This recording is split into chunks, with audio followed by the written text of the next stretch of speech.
বিনয়ী হইতে হবে, ডাউন টু আর্থ হইতে হবে। বিনয়ী না হলে, মুতাওয়াদি না হলে আল্লাহ তাআলা এলেমের নূর দিয়ে ওই ব্যক্তিকে ধন্য করেন না।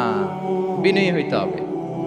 বলা যাবে না যে আমি সব শিখে ফেলছি, আমি সব জানি, আসলে কিছুই জানি না, আসলে কিছুই জানি না। অনেক পড়াশোনা করার একটা বড় সুবিধা হচ্ছে আমি যে কিছুই জানি না এটা জানা যায়।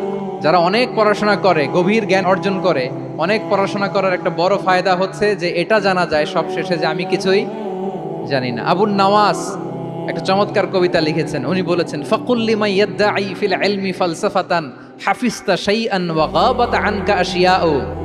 যে বলে যে আমি সব জানি, তুমি তার বৃদ্ধাঙ্গুলি দেখিয়ে বলা তুমি কিছুই জানো না, তুমি অল্প কিছু জেনেছো। মহাবিশ্বের অনেক রহস্য তোমার কাছে এখন অধরা, এখনো অধরা, অজানা। ওয়া ফাওকা কুল্লি যী ইলমিন আলিম। জ্ঞানীর উপরও জ্ঞানী আছে, জাননেওয়ালার উপরও জাননেওয়ালা আছে।